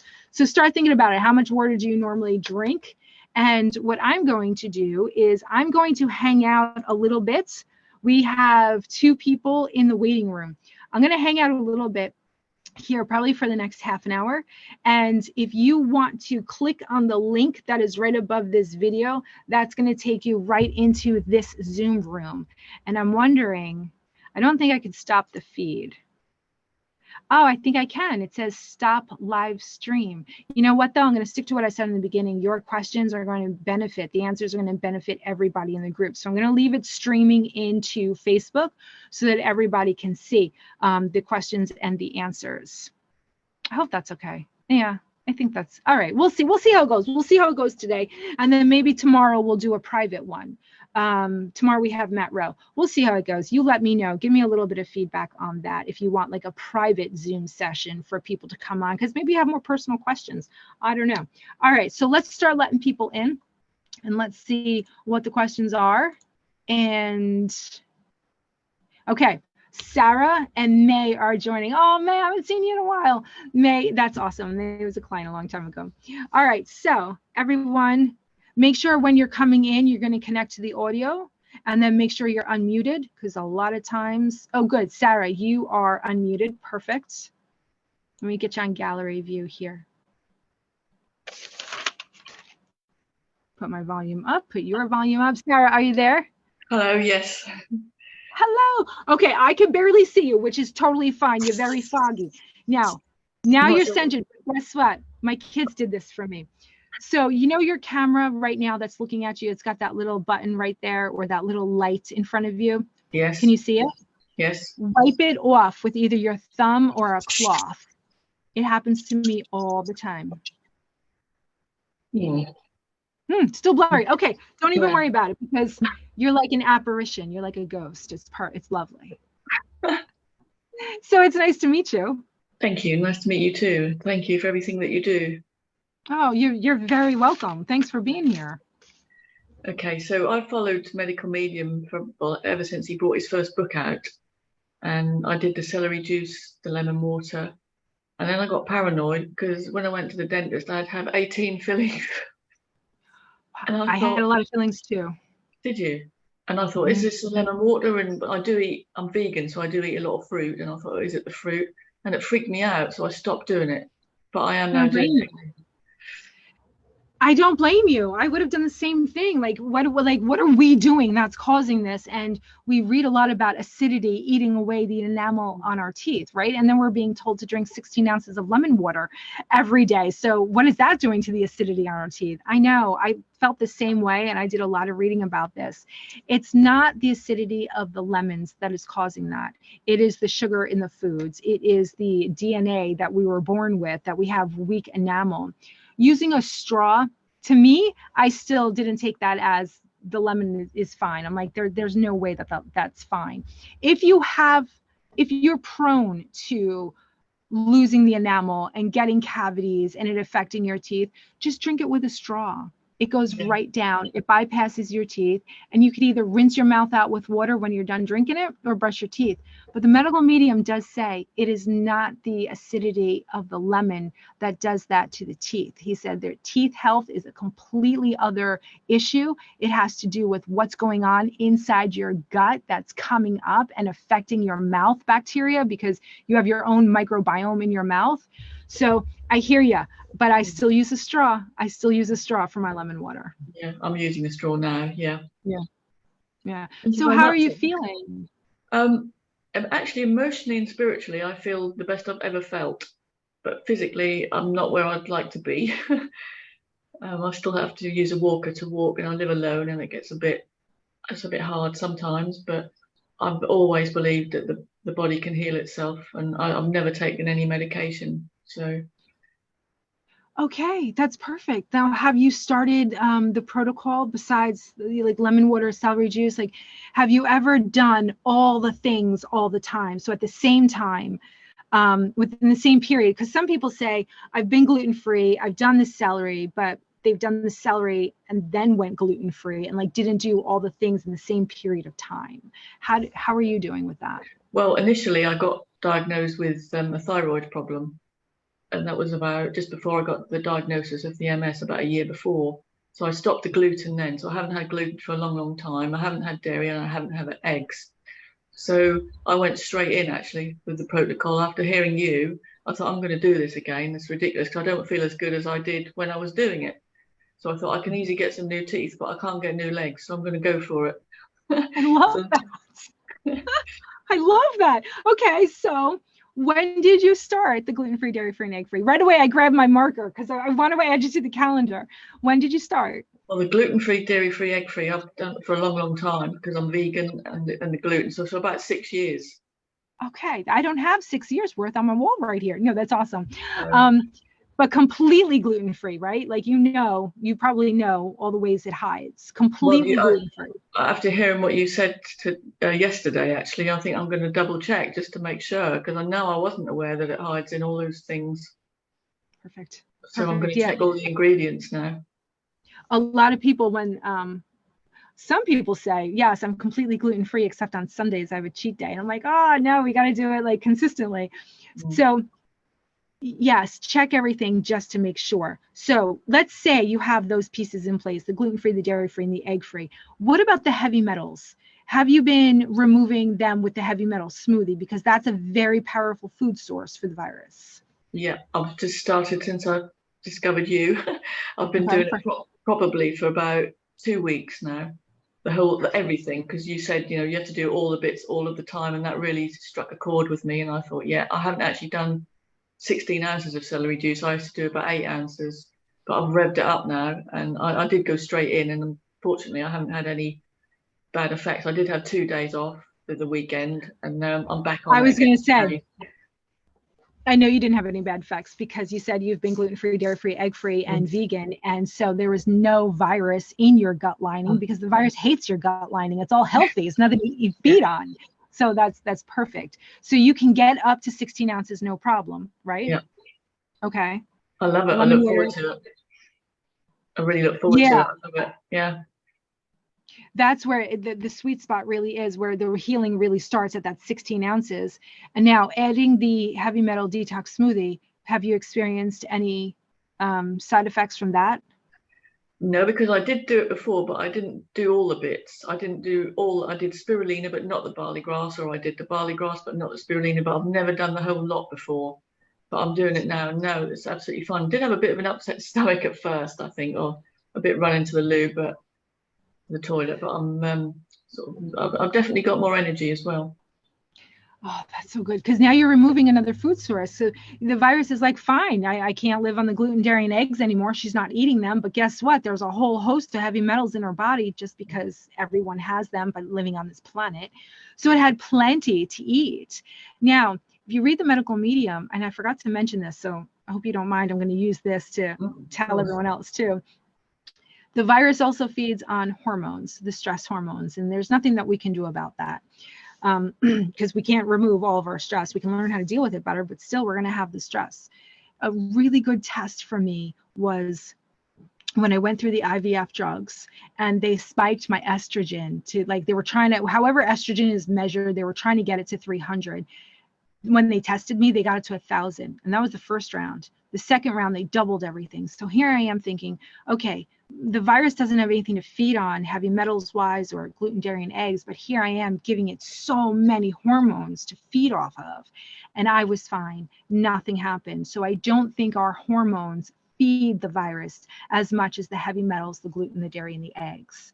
So once you start removing those heavy metals and keep up with the lemon water and the celery juice and eat the way you've been eating, that's when you're going to feel that shift. That shift is definitely going to happen because it can't not happen. When you start killing that virus and removing all of the food sources, it starts weakening, it can't replicate, and then your immune system is like, I can see you, and it kills it, and it starts flushing it out. So you were right. It's all the things all the time. Yeah. But within that, you're still taking breaks. Yeah. Yes, I am. Yeah, I took the weekend off. I still had a smoothie, but I just didn't have the heavy metal smoothie. You know, I had some. Is it okay to eat grains, do you think? What do you mean? Of course. What grains are you talking about? Well, I'm not. I thought medical medium said don't eat grains. Or was it something I? Oh, grains. I'm sorry. Your really awesome English accent. I thought you said greens. No, and so I was like, wait a second. That's not like you to ask that question. Grains. Any other grain that, let me let Danita in the waiting room so she can hang out with us, so we don't leave her in the waiting room. Any other grains that don't contain gluten are absolutely fine to eat. Don't eat a lot of them because there's really no purpose for grains in our diet. They don't really give us any nutritional value, but sometimes we need a friggin' carbohydrate. Sometimes we need a piece of bread. Sometimes we need some pasta. And it's okay because those other grains that don't have the gluten in them, they're not feeding the virus. So as long as you can handle them, they're digesting, they're not causing you bloat, then yeah, eat them. They're fine. Lovely. I say that because when I first started healing and eliminating everything, I found that corn, I'd have a bowl of popcorn and I would look like I was 6 months pregnant within an hour. I could not digest corn and corn products. As I healed, I'm now able to eat popcorn. I'm now able to eat really any grain without any kind of bloating. So even though it doesn't feed the virus, you still want to pay attention to how your body is reacting to it. So as long as you can handle grains and they're gluten-free, absolutely eat them. Great, thank you. You're very welcome. Now, do you have any other questions? No, I think that's it. Thank you very much. You're so welcome. You're welcome to hang out and listen to everybody else or jump off and listen through the feed. You're more than welcome to hang out though. I just want to let you know. Okay, thank you. Thanks, Sarah. All right. Hello, Danita. How are you? It's nice to meet you. I love seeing people face to face. Thank you. It's great meeting you too. I loved your presentation today. My husband and I were sitting here listening to you. I do have a quick question for you. Doesn't have to be quick. Go ahead. Okay. How long? I love eggs. So I mean, is this something that we will have to always do without? I know gluten. I've gone gluten-free. I have not started the protocol yet. I'm not doing the lemon water yet, but I want to start the celery juice. But is this something, the eggs, is this something we will always have to do without? I feel really bad for what I'm about to tell you. Oh, no. All right, so listen. You can't ever eat gluten. You can't, hi Tanis, by the way. You can't ever eat gluten because gluten is going to feed the virus feverishly, right? So I avoid it. I like the plague. I fear it. It's funny. My brain even knows now. If I eat something, like let's say I made whatever is gluten-free, right? Okay, no, it's gluten-free. I start eating it. All of a sudden, my brain goes, what did you do? Because it doesn't recognize the flavor. If it's new food, it goes, what did you do? Did you check? I'm like, yeah, no, I checked. It's gluten-free. Well, what if you missed something? I literally still have to go back into the garbage, grab the box out. I'm like, no, dude, it's gluten-free. You're fine. I still freak out about it because that's how scared I am about gluten.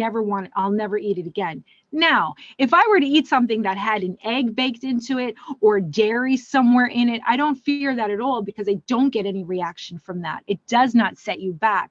I'm speaking for me and for the clients, the hundreds of clients that I have worked with.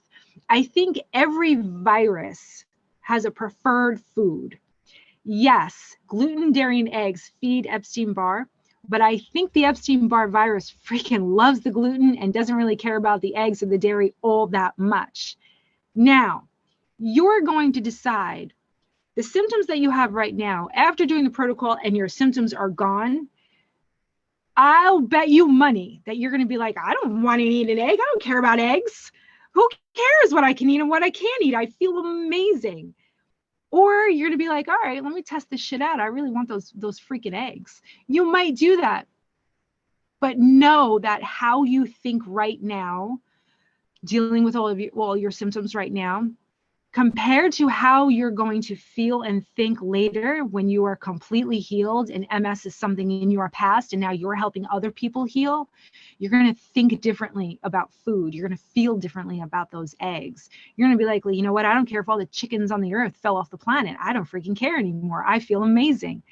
But so that, does that answer your question, or does that just confuse it more?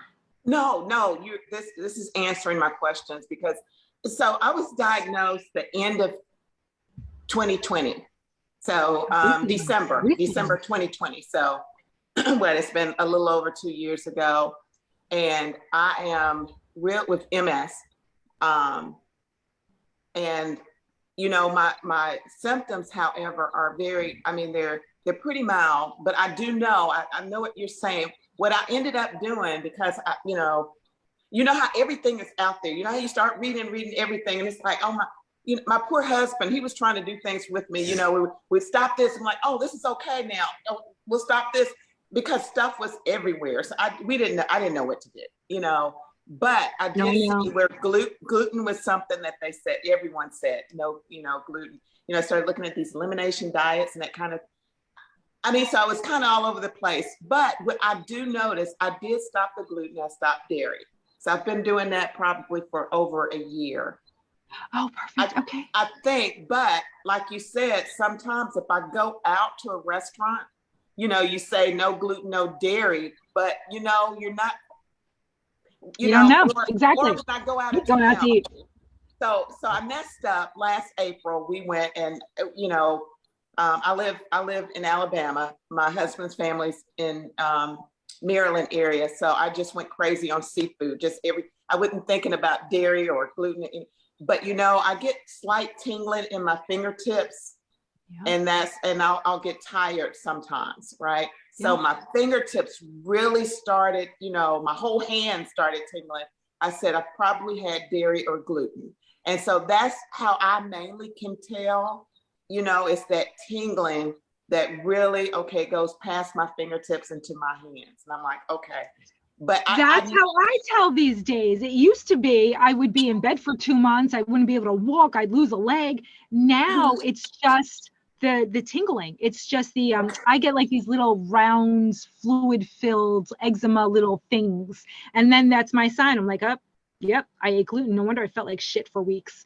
So yeah, so you were only diagnosed 2 years ago. That's great. So I feel like the viral load inside of you is so low already. So just like once you incorporate all the things of this protocol, your healing is going to happen so much more quickly than it would if you were, you know, had this for decades and the virus is just running rampant in you for decades. And you might have one of the more mild strains. What are your symptoms? Do you mind talking about that? Because if you do, just say, Janine, you know, we're streaming into the group. Okay. No. Absolutely. I don't mind at all. You know, I went, all the things I'm reading, I think I was one of the fortunate ones, because it was after Thanksgiving in 2020. I woke up one day and I had, you know, you feel like your hand is falling asleep. You know, I'm like, that's odd, because it was both hands and both feet. And I'm like, that's odd. You know, normally you would just feel tingling in one hand, or numbness, you know, that feeling like it's falling asleep, but it was both. And so I said, well, maybe, you know, I've been cooking and doing everything. We had people over for Thanksgiving. I said, maybe that was it. I told my husband, well, I'll just see, it's odd, but let me see if it goes away. And then I had a little bit of tightness right up under, you know, that MS hug. MS hug, but it wasn't really bad. It was just like, okay, it felt like I needed to loosen my, you know, a belt, but I'm like, I don't have anything there.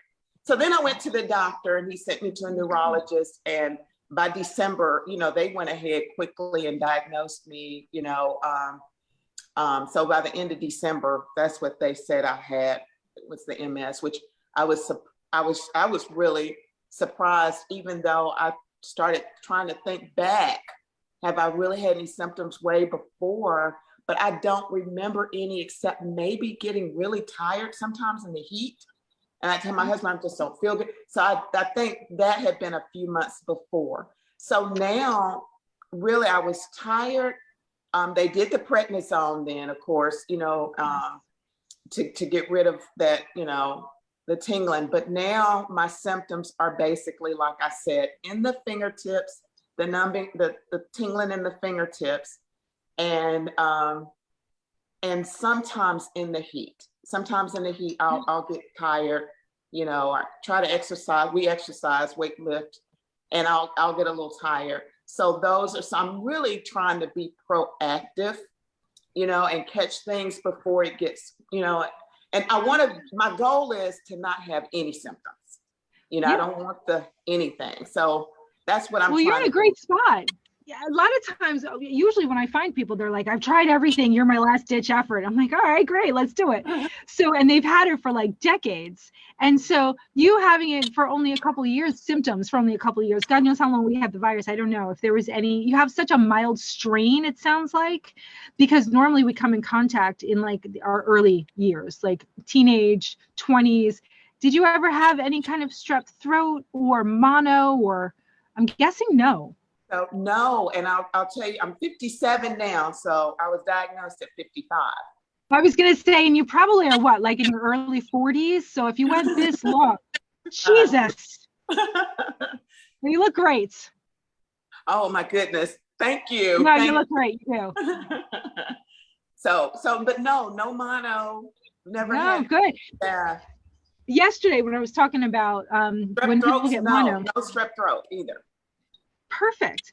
So there's the very mild strains and there's very aggressive strains. There's over 65 different strains. And when you have a very mild strain, when it goes into stage 2, which is considered mono, sometimes if it's a very mild strain, most of the time, you don't go to the doctor because you have maybe a scratchy throat or something that you think is a cold. So that's why it's taken this long for you to actually get symptoms that took you to a doctor, took you to a neurologist. So you're at a great point. You have a very, very mild strain of it. It's going to be very easy to kill. Follow the protocol for a couple weeks, knock this shit out, and then decide if you want to eat eggs again. Okay. Okay. Sounds good. Thank you. I mean, I love your program. And I love everything you've been doing. And, it's just, you've just been amazing. So thank you. Thank you. It fills my heart to do this because this is what I wanted to do. This was the vision that I had when I was laying in my bed. And I'm still in the same house that I was in when I was laying in bed. It's right there on the other side of this computer, the bed that I laid in, thinking one day I'm going to heal myself and one day this is going to be over and I'm going to teach other people how to do it. So this, what you're seeing right now is my one day it came. So thank you for being here. Thank you for doing this. And hang out. Go ahead. I was just going to say, my daughter has a friend who has MS and he is, is this only for women? That's so funny. There's this guy. He said he learned 2 things from yesterday's call. One, I think he said something about the lesions, like something about and he's like, and 2, I learned that I think I'm the only guy in this group. So there's him, there's Quinn. There might be another Michael in here. We don't have a lot. No, there's almost 1,800 members, and I think I know of 3 men.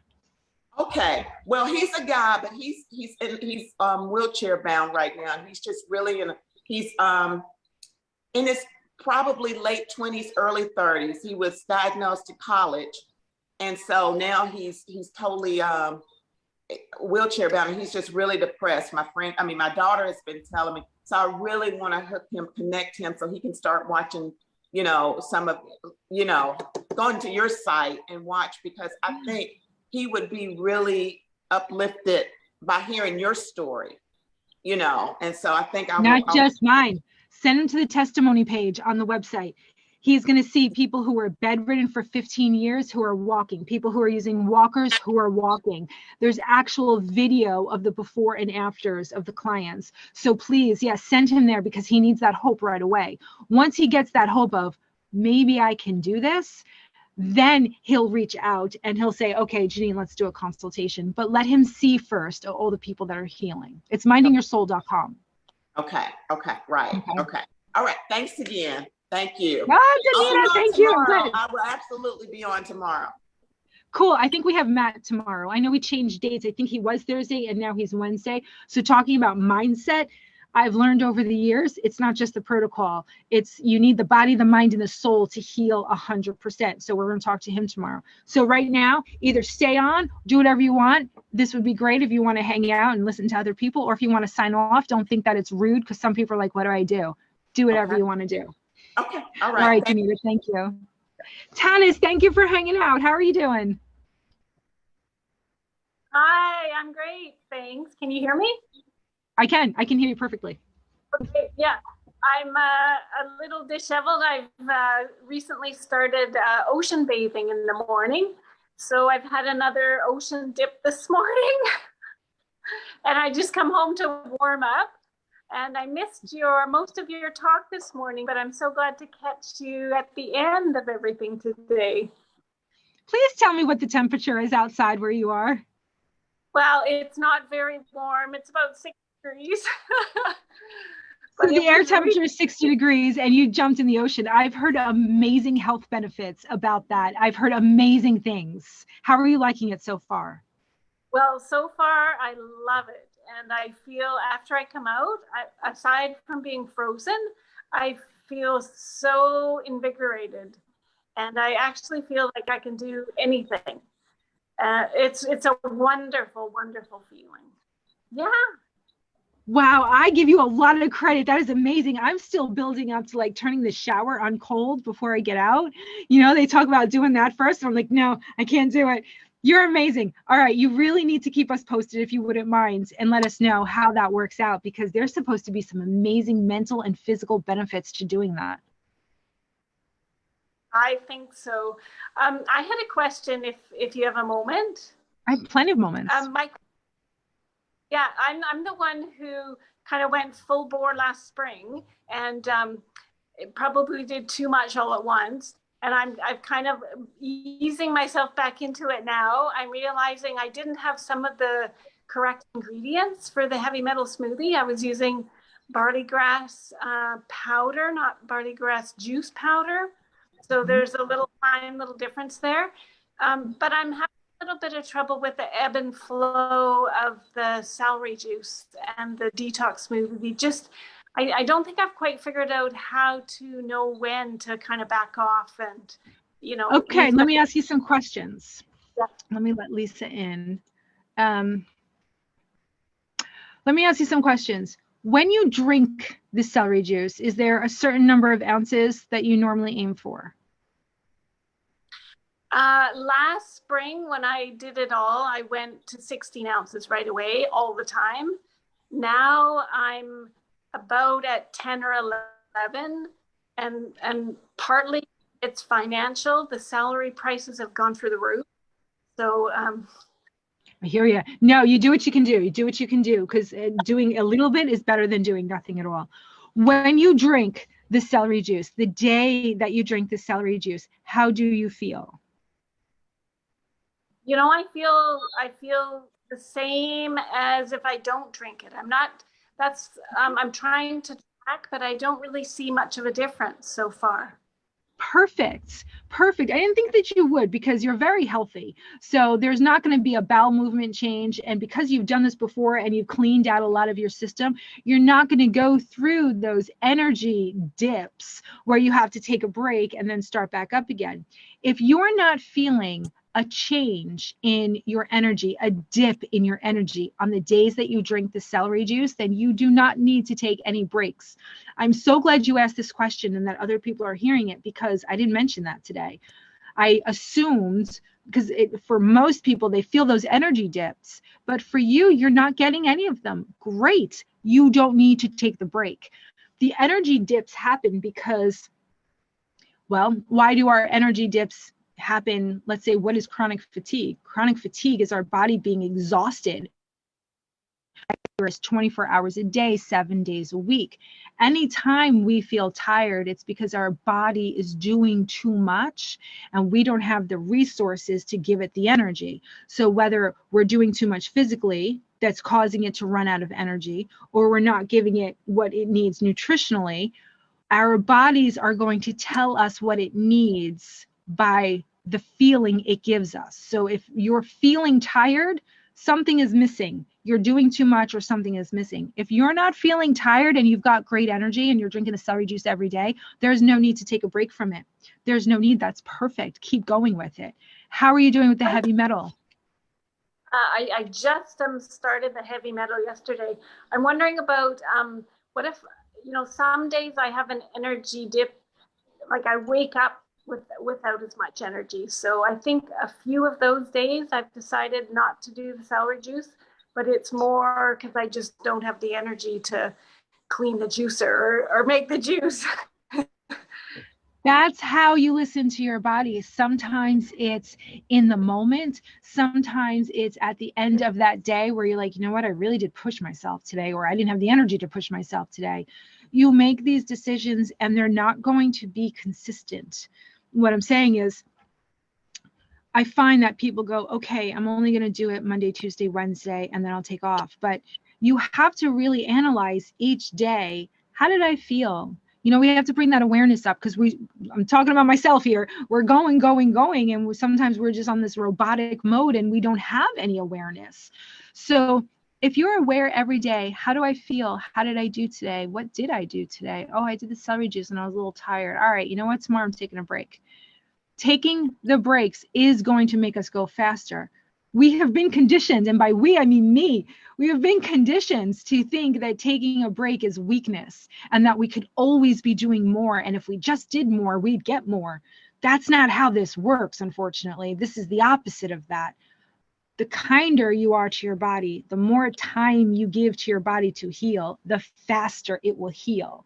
So I used to have this boss. I got this from my old boss. He would say, Janine, slow down, you'll go faster. And I'm like, Michael, you don't even make any sense. I'm like, that doesn't mean anything, in my 20s. And now I realize what he meant. He's like, you'll have more capacity in your mind if you slow down. He was very bad at communicating, but I did like what he said, and now I use it today. So that's a great way to do it. How do I feel? What did I do today? What can I do differently tomorrow? Maybe no celery juice. Okay, and the tiredness, it's okay if it's 24 hours later and I'm tired, take the break. All of our answers are going to be found in hindsight. So you might be feeling the effects 24 hours later from the celery juice.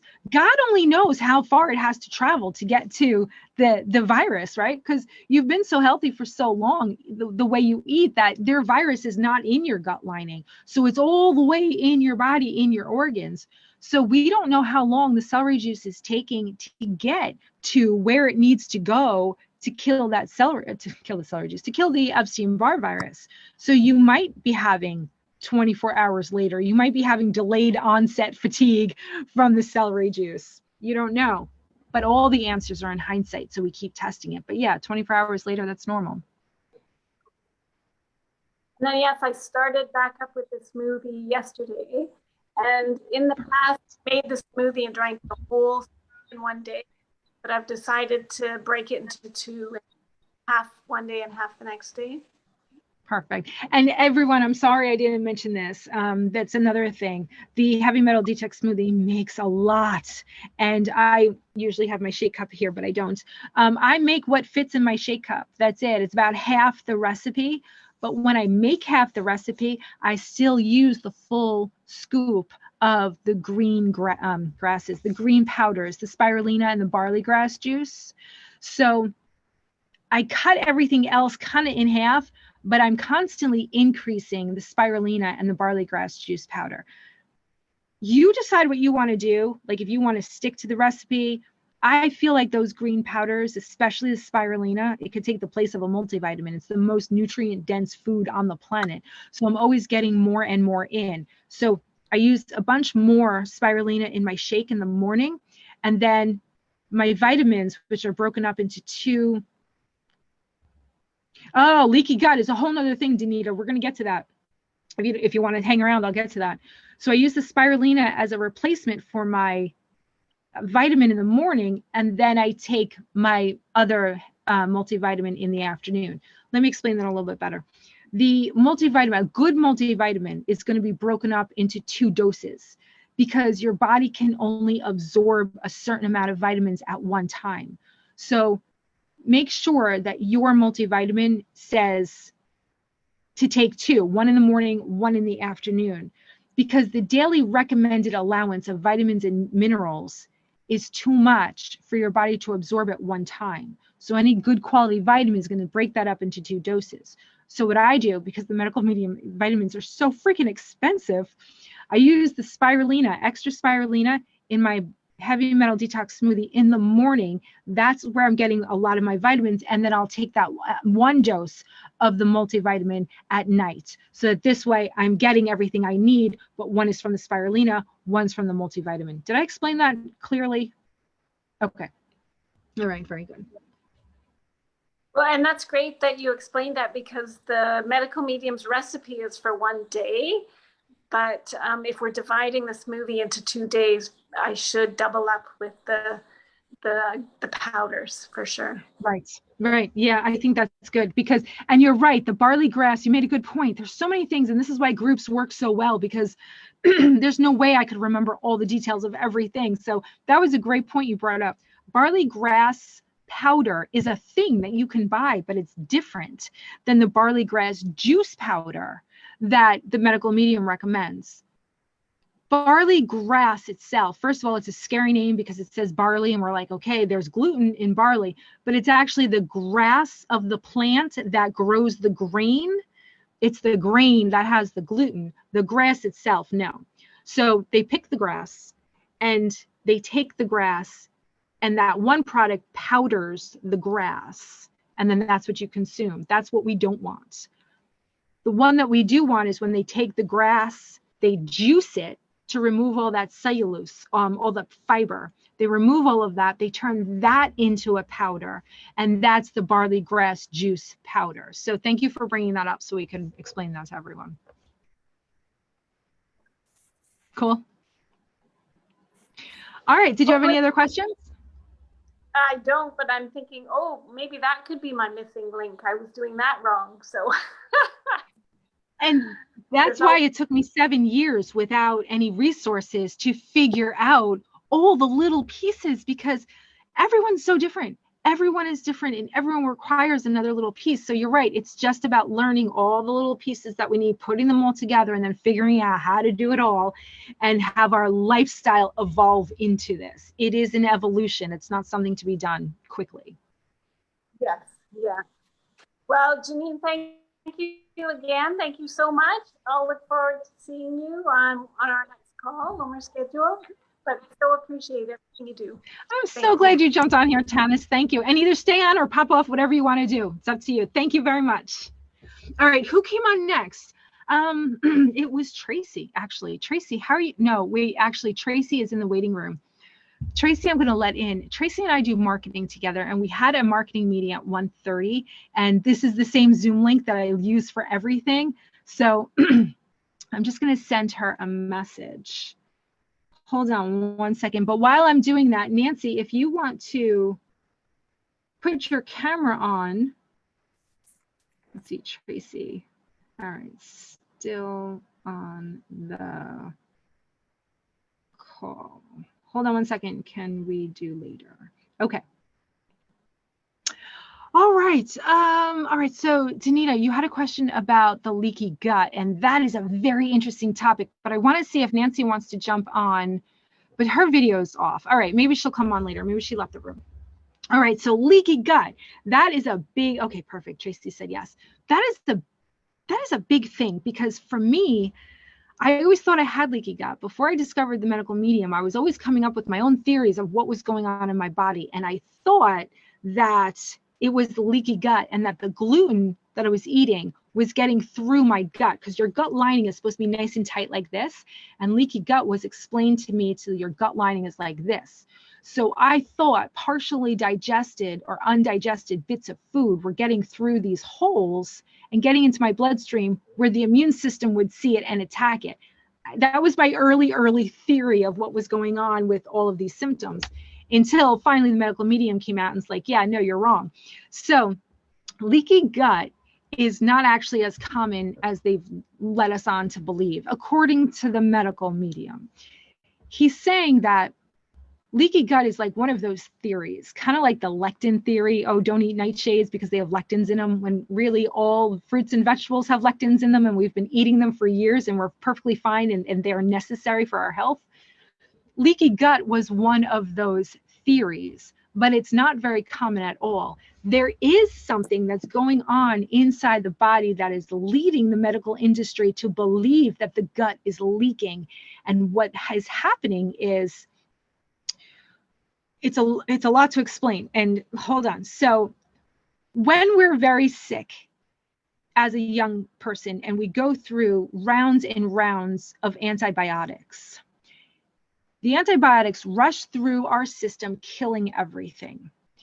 Inside our system, the medical medium says it is undiscovered right now, but there are microscopic little hairs that line our gut lining. He's not talking about the cilia. The cilia are those finger-like ones where the celiacs that rubs down to nubs and then they don't absorb anything. That's different. He's talking about these microscopic hairs that line our gut lining from here all the way through our intestines and out the back, that hold on to good bacteria. The good bacteria creates a wall that doesn't allow the bad bacteria to get to it. So when we eat fruits and vegetables, it kills the bad bacteria. It's not that the good bacteria kills the bad bacteria. It's not. The good bacteria creates that wall of protection so that the bad bacteria can't get to the gut lining and can't get into our blood system. Hold that information. So all of those antibiotics that we take get rid of that little tiny microscopic hairs that hold the home for the good bacteria. So now the bad bacteria is allowed to live on that wall. That bad bacteria prevents the body from producing bile. Bile is needed to produce hydrochloric acid. Hydrochloric acid, I have a 2 o'clock, shit. All right, I got a 2 o'clock client in 10 minutes. Thank God for my phone. All right, wait, so I could finish this. So hydrochloric acid is our stomach acid that digests food. If you have that bad bacteria, follow me now, lining your gut, that's preventing your body from producing bile, bile is needed to produce hydrochloric acid. So now you're not digesting your food. The food is now putrefying inside of your body, gunking up everything, the lymphatic system, everything. But that putrefied food is creating ammonia. That ammonia is creating an ammonia gas, kind of like a ghost, a cloud that is able to move through the guts, through your body, into the different organs. This is what they thought leaky gut was, because they saw stuff moving through the intestinal tract.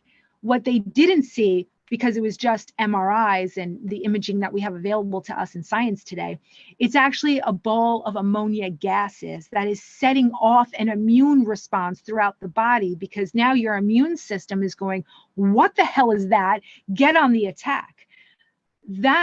If that is that chronic condition, it can be chronic, will turn into sepsis. It will turn into thick blood. It will turn into, oh my God, your immune system is reacting and we're not sure why, because of that cloud of ammonia smoke that's running through our body freely, setting off every red flag in our body. And doctors are going, what the hell is your body doing? We don't know.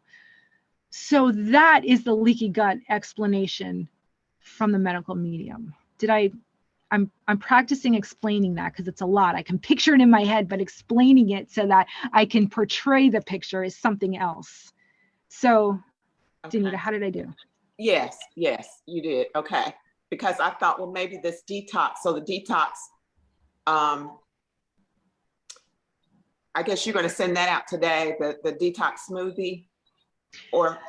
I'm not going to send out the detox smoothie because that's a simple Google search. Okay. Medical medium.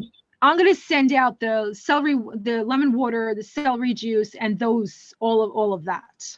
Oh, okay. Okay. So I guess I was thinking the detox smoothie also helped heal leaky gut, but now you've explained that's totally different yes, theory. But you're right. It's going to heal your gut from here all the way down and really promote the growth of that good bacteria while it's killing the bad bacteria. So you are right. It's just the names that we were given for it and the actual like picture of what we thought it was is different. But you're right, it's going to heal the gut. Okay. And what about parasites? Do you mention that at all? I know people talk about parasites. This all the time. Gotta go. I know you have a No, client. I know. That's okay. It's 1:53. I just have to go to the bathroom, which is right there, but I can still explain this. So parasites, the medical medium says, if you have a parasite that is as bad as what they think, like people are teaching you, oh, these bad parasites, you've got to get them out of your system. He's like, if you had a bad parasite, you'd be in the hospital. There's no way that you wouldn't know that you had a bad parasite. We all have parasites that live symbiotically in our system that don't cause any problems. However, the ones that get in that maybe aren't bad enough to send you to the hospital, but really shouldn't be there, all our body has the ability to get rid of them, and we're constantly getting rid of them. That's why we're doing what we're doing with the protocol, is filling our body up with all the things that it needs to do what it knows how to do naturally anyway. So we are naturally going to expel the bad parasites that we come in contact with. And if we come in one that's going to kill us, we're going to be in the hospital. There's not going to be a question as to what's in our body. Okay. That makes perfect sense. Okay. Thank you. All right. I didn't realize I was going to talk this long. I'm so sorry. I do have to go. I have a client at 2:00 and I want to run to the bathroom and yeah, before I get on. So everyone, thank you for joining me today. And I will send out this recording with that, with the instructions definitely by tonight. I'll go to bed at 9:00. So, you know, you're going to have it before 9:00 tonight. Thanks, all right. Denise. Bye. Thank you. Thank you, everyone. Bye. Bye.